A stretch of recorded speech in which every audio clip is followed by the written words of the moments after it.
दिलीप दुपारेजी ज्यांनी आपल्यासमोर आता असताना मनोगत व्यक्त केलं। महाराष्ट्राचे युवकांचे असणारे अध्यक्ष निलेश विश्वकर्म, डॉक्टर रमेशजी गजबे, निशाताई शेंडे, प्राध्यापक हमराज उईके, कुशल मेश्राम, भगवान बोर्डे, त्याच्याचबरोबर या ठिकाणी अरविंद चांदेकर, त्याच्याचबरोबर या ठिकाणी सत्र दुधांदे, जिल्हाध्यक्ष विश्रांतीताई रामटेके, मनीषाताई बोरकर, विनय भांगे, राजू लोखंडे, नागपूर शहराचे असणारे अध्यक्ष रवी शेंडे आणि तनुजाताई रायपुरे, उपस्थित सर्व बंधूंनो, भगिनीनो आणि बालमित्रांनो,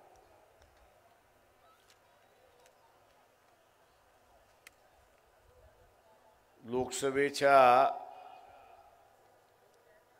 निवडणूक आणि त्याच्याचबरोबर युतीच्या संदर्भातली चर्चा सुरुवात आहे।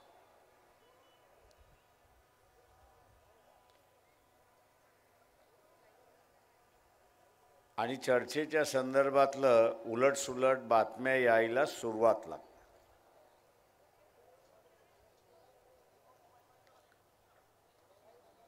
या खाली बसा। या सगळ्या बातम्या ज्या आहेत या बातम्या खऱ्या आहेत असं मी त्या ठिकाणी मानत नाही।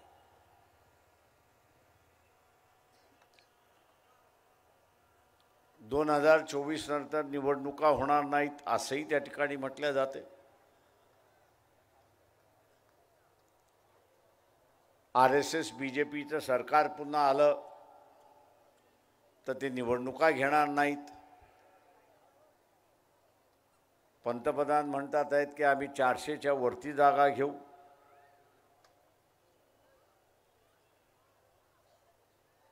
आणि आम्ही असताना म्हणतोय की तुम्हाला 150च्या वरती आम्ही जाऊ देणार नाही।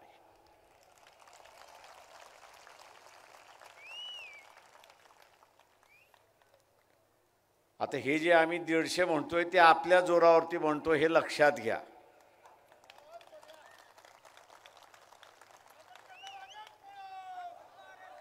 मतदाराच्या जोरावरती आम्ही म्हणतोय एवढं लक्षात घ्या।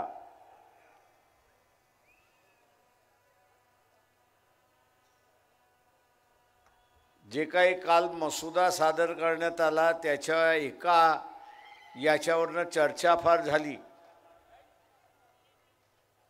लोक विचारायला लागले। आम्ही म्हटलं की इथे असणारा पुन्हा BJP बरोबर जाणार नाही याची असताना तुम्ही आम्हाला हमी द्या। तर अनेक जण म्हणायला लागले की असं कशी हमी देता। म्हटलं तुम्ही आमची कोंबडी खाणार आणि जिरवायला BJPकडे गेलात तर आम्ही काय करायचं।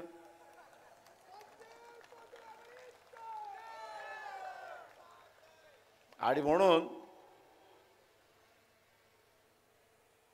काही प्रश्न असताना हे जटिल आहेत की ज्याची पब्लिकली चर्चा करता येत नाही अशी परिस्थिती आहे।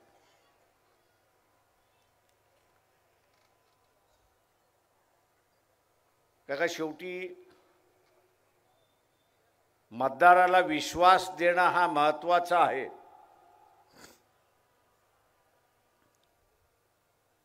मतदार हा BJPच्या विरोधातला मतदार आहे, RSSच्या विरोधातला मतदार आहे।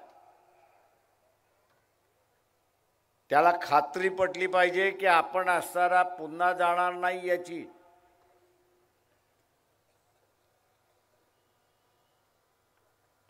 पुन्हा जाणार नाही याची खात्री दिली पाहिजे आणि पुन्हा जाण्याची खात्री मिळाली त्याला, न जाण्याची खात्री त्याला सर मिळाली, तो दिल खुलासेने मतदान देईल हे आपण सर लक्षात घ्या. मी इतिहासाला फुले शाहू आंबेडकरी समूहामधला शिकलेला वर्ग आहे.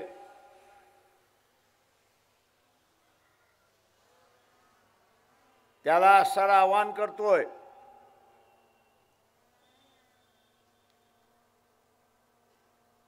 की त्याच्यावरती मोठी जबाबदारी आलेली आहे. आरक्षणाचा तो असणारा लाभार्थी आहे.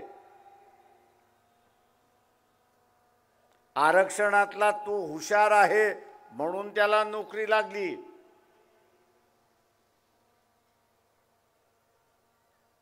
हा जो लाभार्थी आहे,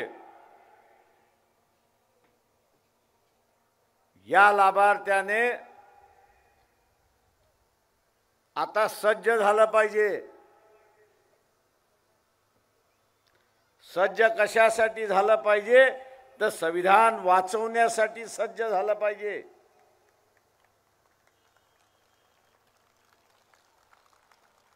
लाभार्थी आहे तो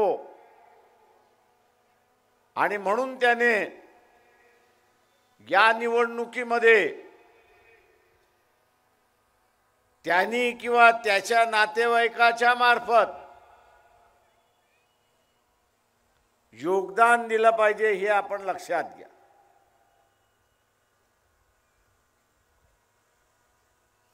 राजकीय दृष्टिकोनातून आज आपण असं पाहिलं की जो ओबीसी धनगर असेल, माळी असेल, साळी असेल, कुणबी असेल, लोहार असेल, सोनार असेल,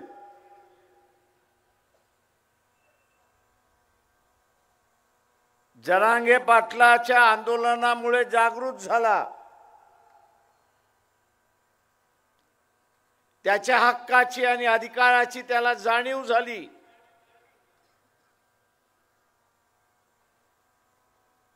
आज तो स्वतःच्या अधिकाराची सुरक्षा करायला निघालाय, लढायला निघालाय. आणि म्हणून महाविकास आघाडीच्या असणाऱ्या नेत्यांना सांगितलं की आपली यादी उद्या युतीची यादी जर युती जर झाली तर त्या युतीमध्ये सर्व पक्षाचे मिळून किमान 15 उमेदवार हे ओबीसीचे असले पाहिजेत हे आपण लक्षात घ्या. पुन्हा अशी परिस्थिती येणार नाही.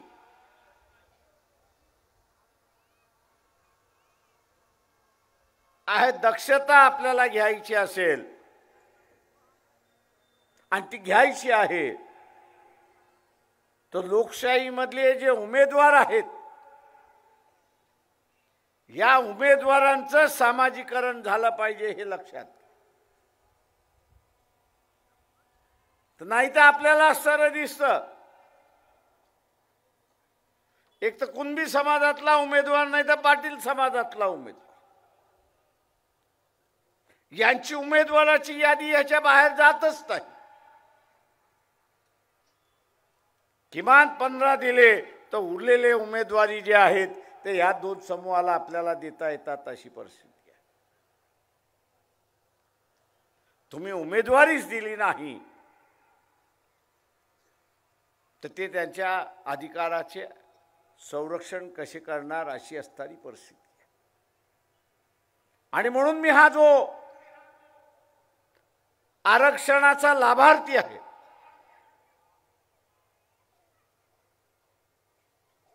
याला माझं असं आव्हान आहे की खिशाला चाट पडली तरी चालेल,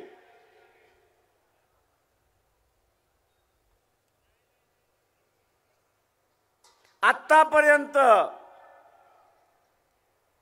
जी भाषा होती आणि वृत्ती होती की इलेक्शन मध्ये मला काय घेणं देणं, पक्ष आणि उमेदवार त्या ठिकाणी पाहिल, हाच हिक्का जर राहिला आणि उद्या बीजेपी RSS सत्तेवरती आली तर सगळ्यात पहिला आघात जो आहे तो या लाभार्थीवरती झाल्याशिवाय राहणार नाही हे आपण लक्षात घ्या. या लाभार्थींवरती झाल्याशिवाय लक्षात नाही, तेव्हा सगळ्यात सावध ह्या साऱ्या लाभार्थ्यांनी झालं.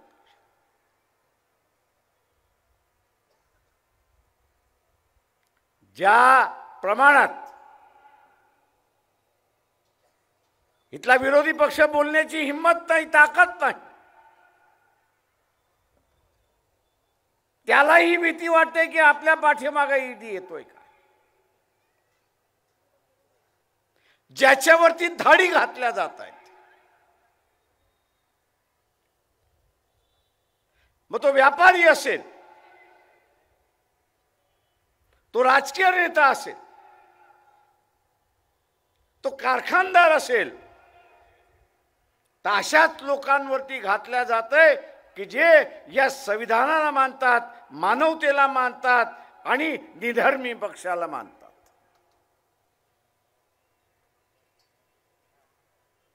ही विचारांची सुद्धा लढाई सुरुवात झाली आहे. उद्याचं असणारं राज्य कोणाचं राहणार? फुले शाहू आंबेडकरी विचाराचं राज्य राहणार की मनुस्मृतीचं राज्य राहणार, हा निर्णय द्यायचा आहे. ज्या दिवशी पुन्हा मनुस्मृतीचं राज्य आलं तर याचा पहिला बळी हा आरक्षणवादी आणि आरक्षणातला लाभार्थी होणार आहे, हे आपण लक्षात घ्या.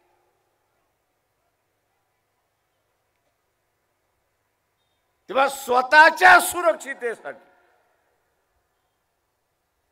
या लाभार्थ्यांनी आता असताना कंबर कसली पाहिजे. स्वतःच्या सुरक्षितेसाठी, स्वतःच्या कुटुंबासाठी, स्वतःच्या मुलीसाठी आणि उद्याच्या असणाऱ्या पिढीला हे जे स्वातंत्र्य आपण जगलो ते त्याच तऱ्हेनं दुसऱ्या पिढीला द्यायचं असेल तर कंबर कसल्याशिवाय आता मार्गच राहिला नाही, हे आपण लक्षात घ्या.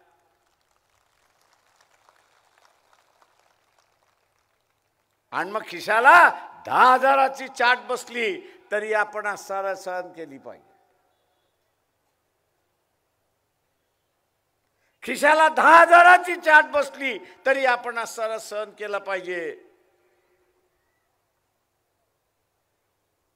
इथे जो फुले शाहू आंबेडकरी विचाराचा समूह आहे त्याला माझं असणारं आव्हान आहे की एकाच पास आपलं स्वतःचं मत आणि जो आपल्याला आतापर्यंत देत नव्हता अशी 5 मतं, अशी 5 मतं आपण असणारं आता आपल्या बरोबर घेतली पाहिजेत. जे आरक्षणवादी आहेत त्याच्यामधली आपण असणारं घेतली पाहिजे, जे मानवतावादी आहेत त्यांच्यामधली आपण असणारं घेतली, इथे लोकशाहीवादी आहे त्याच्यामधली आपण असणारं घेतली.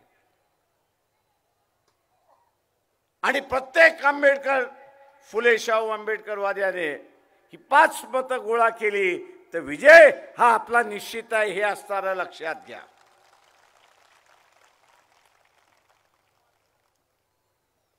उद्याचं राज्य कोणाचं? आज संविधानाचं राज्य चाललंय, म्हणजेच संतांचं राज्य चाललंय, हे आपण असणारं लक्षात घ्या. संविधानाचं राज्य म्हणजे इथलं संतांचं राज्य. मग ते चार्वकापासून ते असणारं तुकाराम महाराज, पण जे काय RSS BJP आम्ही संविधान बदलू म्हणून सांगतोय त्यांना असणारं मनुवाद्याचं आणि वैदिक धर्माचं राज्य आणायचं आहे, हे आपण असणारं लक्षात घ्या. ही लढाई मनुवादी विरुद्ध असणारा फुले शाहू आंबेडकरवादी आहे, हे लक्षात घ्या.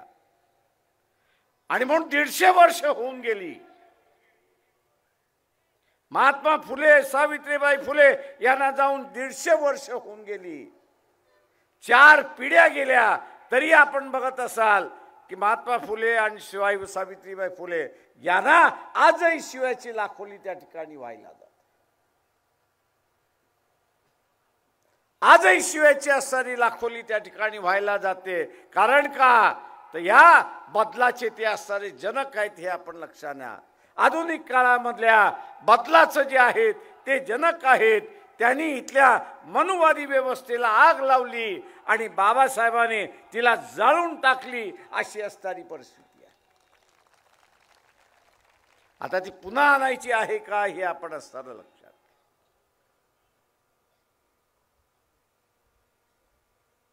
ही ते पुन्हा आणायची नसेल, सर्वांच्या बरोबरीने किंवा स्वतःहून हा लढा आपल्याला उभा करावा लागेल हे लक्षात घ्या.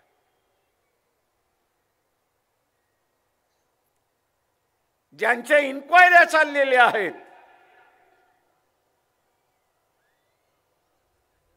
हे आज मोदींच्या विरोधात बोलत नाही, बोलण्याची त्यांची हिम्मत नाही.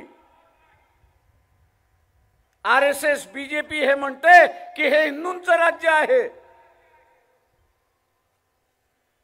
आणि म्हणून ख्रिश्चन आणि मुसलमानांच्या विरोधात जाती. तसा प्रचारही केला जातोय. अखलाकचा असणारा खून करून ते चित्रण करून दाखवल्या जाते, अशी असणारी परिस्थिती आहे.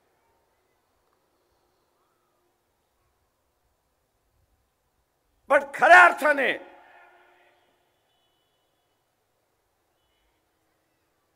राज्यसभेमध्ये एका प्रश्नाला उत्तर देताना हेच मोदीचं सरकार उत्तर देते की या देशामध्ये 24 लाख कुटुंब, हे राज्यसभेचं उत्तर आहे. राज्यसभेमध्ये उत्तर आहे, मागच्या 3 महिन्यापूर्वी दिलेलं उत्तर आहे की 24 लाख कुटुंब के जे हिंदू आहेत, ज्यांची संपत्ती 50 कोटीच्या आसपास आहे, अशाने नागरिकत्व सोडलं आणि परदेशी जाऊन राहिले. मित्रो, आणि तेच 1950 ते 2014 पर्यंत या 70 वर्षाच्या कालावधीमध्ये फक्त 7,200 कुटुंबाने की ज्यांची संपत्ती 50 कोटीच्या वरती आहे, त्यांनी देश सोडून गेले हे आपण लक्षात, नागरिकत्व सोडून गेले हे आपण लक्षात. 70 वर्षामध्ये 7,200 कुटुंब नागरिकत्व सोडून गेले आणि यांच्या 10 वर्षाच्या कालावधीमध्ये, यांच्या 10 वर्षाच्या कालावधीमध्ये 24 लाख हिंदू कुटुंब देश सोडून गेले हे आपण लक्षात घ्या. हे सरकारची आकडेवारी ते देतात आहेत, ही माझी आकडेवारी नाही आहे किंवा इथल्या कुठल्या वर्तमानपत्राने निर्माण केलेली आकडेवारी नाही आहे. ते एका प्रश्नाला राज्यसभेमध्ये असणारं उत्तर दिलेलं आहे. मी इथल्या असणाऱ्या तमाम सनातनवादी आहेत, या सनातनवाद्यांना असणारा विचार, इथला तेली आहे, कुणबी आहे, त्याला असणारा विचार. तुम्ही सत्तेवरती ह्यांना याच्यासाठीच बसवलं, तुम्ही यांना सत्तेमध्ये ह्याच्यासाठीच बसवलं की त्यांनी असणारा हिंदूंच्या विरोधात कारवाई करावी आणि ते कंटाळून जाऊन त्यांनी असणारं नागरिकत्व सोडावं आणि देशभरामधून निघून जावं.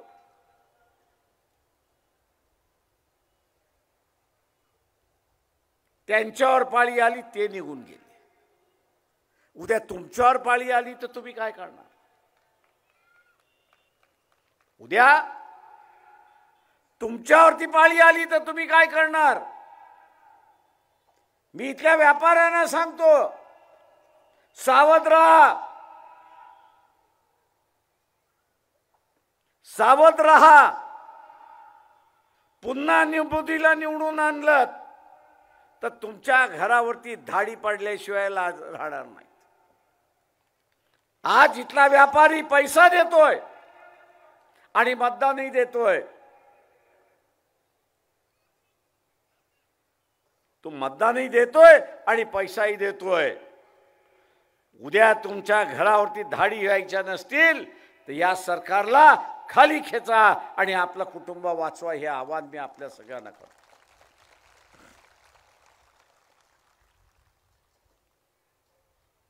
हे धार्मिक सरकार आहे असं म्हणतात. मला व्यापारी म्हणतात अरे सर ये तो धार्मिक सरकार है.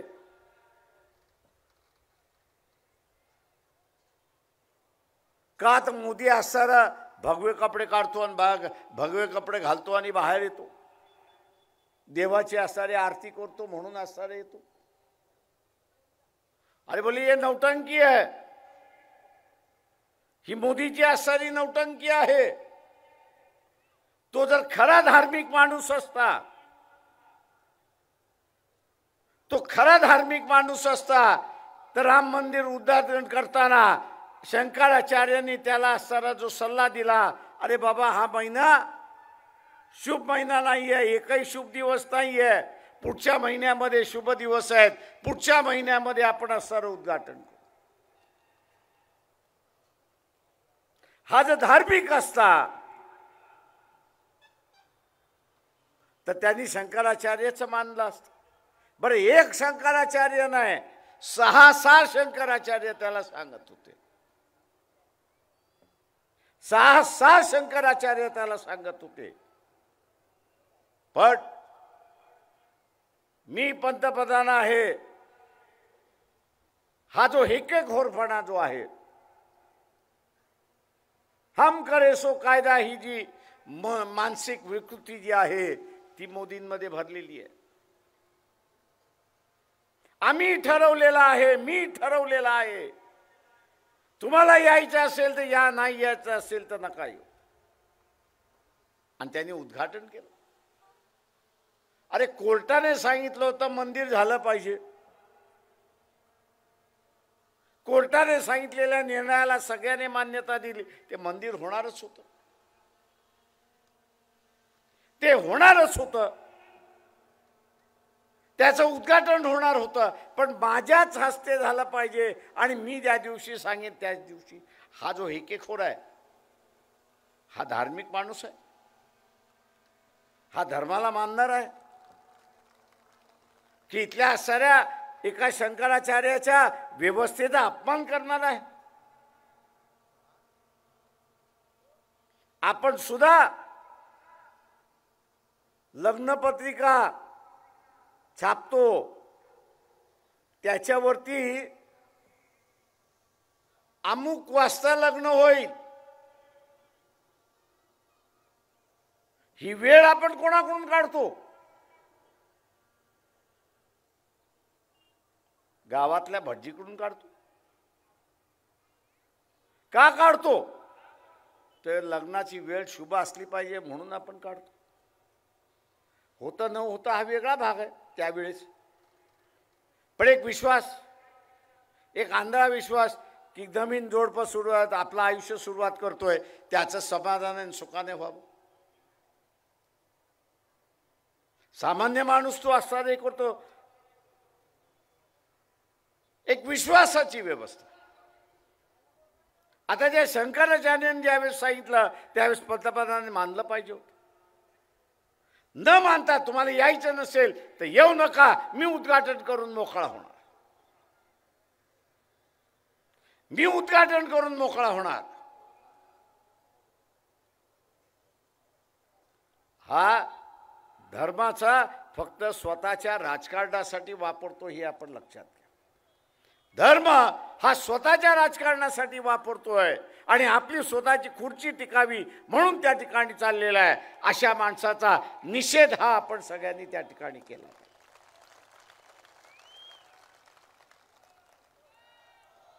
जाता जाता मी आपल्याला फक्त असणारा एकच प्रश्न या ठिकाणी विचार.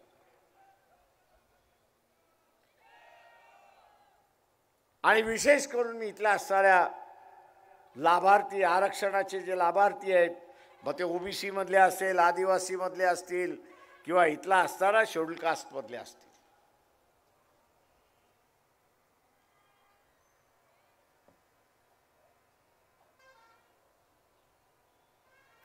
तुम्ही खरंच तुमच्या कुटुंबावरती प्रेम करता का? की तुम्ही स्वतःचीच प्रेम करताय? अरे तुमचं तर आयुष्य जगून झालं. तुम्ही तर आता शाळेमध्ये जाणार नाही, कॉलेजमध्ये जाणार नाही, नोकरीला लागणार नाही का लागलेला?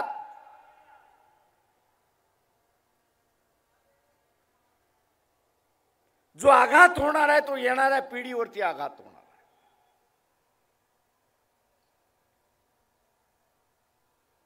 पब्लिक शाळा बंद होणार आहेत आणि प्रायव्हेट शाळा सुरुवात होणार. पब्लिक शाळा बंद होणार आहेत, प्रायव्हेट शाळा सुरुवात होणार आहेत. त्या प्रायव्हेट शाळेच्या फिया तुम्ही देऊ शकाल का ह्याचं उत्तर द्या.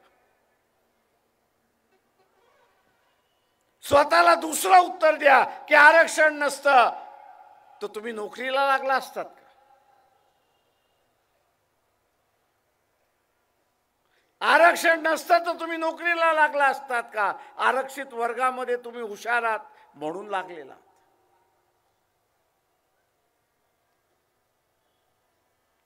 उद्याच्या पिढीला केंद्र बांधून आपण असारा विचार त्या ठिकाणी केला. उद्याच्या पिढीचा केंद्र बांधून उद्याच्या पिढीला जे मी आयुष्य जगलोय तसंच त्याला असताना जगलं पाहिजे. आणि म्हणून बाबासाहेब म्हणत होते की हा रथ मी हा इथपर्यंत आलेला आहे, पुढे घेऊन जाता येत नसेल तो तिथेच टिकून ठेवा, हा आदेश बाबासाहेबांनी आपल्याला दिला. आणि इथल्या सगळ्या आरक्षण उपभोग्यांना सुद्धा त्या ठिकाणी असताना दिला.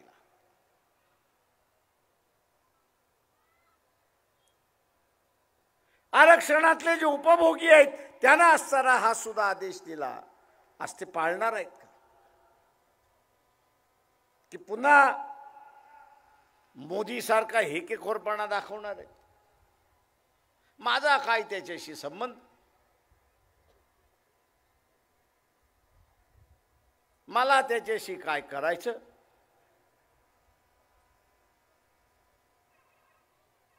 हा जो हेकेखोरपणा आहे हा धोकादायक हे आपण असं लक्षात घ्या. आरक्षणवाद्याचा हेकेखोरपणा हा त्याच्या कुटुंबापुरता मर्यादित आहे, पण मोदीचा असणारा हा हेकेखोरपणा देशाला विघटनेच्या वास्त्यावरती आणून ठेवेल हे आपण लक्षात घ्या.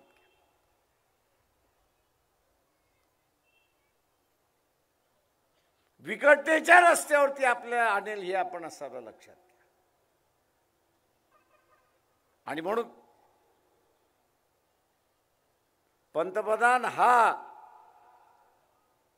त्या अमेरिकेच्या लोकांसारखा विद्वान अजिबात आम्हाला नको ते म्हणतात.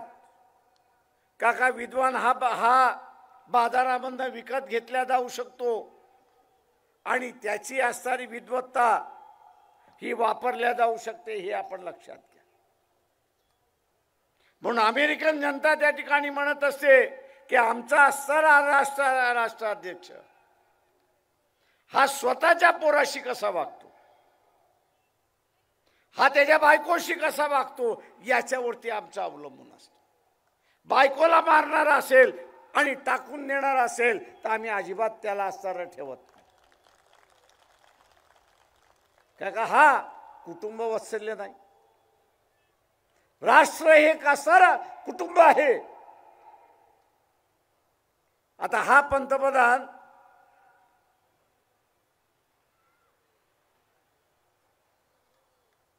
लग्न तर करतो पण लग्नाच्या अटी निभावत नाही अशी असणारी परिस्थिती आहे.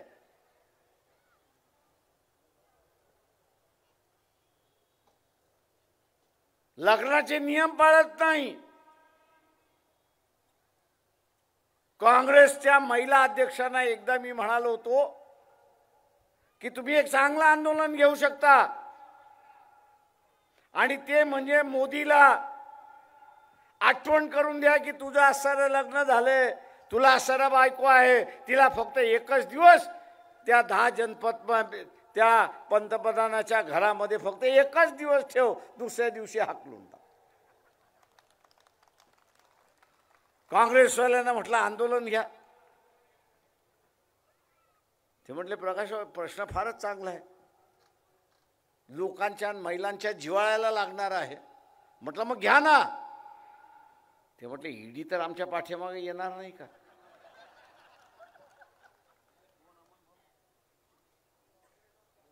म्हणजे ही काँग्रेसवाल्यांची मानसिकता आहे, हे आपण लक्षात घ्या. आता आपण सगळ्यांनी ठरवलं पाहिजे, आपण सगळ्यांनी ठरवलं पाहिजे की जो माणूस कुटुंब व्यवस्था मोडायला निघालाय त्याला पंतप्रधान करायचं का, हा निर्णय या लोकसभेमध्ये आपल्याला द्यायचा, एवढं लक्षात घ्या.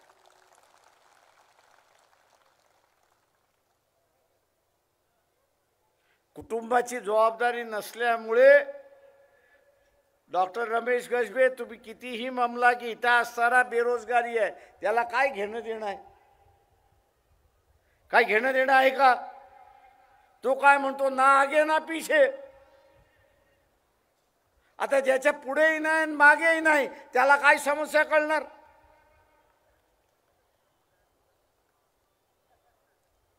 आणि म्हणून बेरोजगारीचा प्रश्न त्याला कळणार नाही, महागाईचा प्रश्न त्याला कळणार नाही.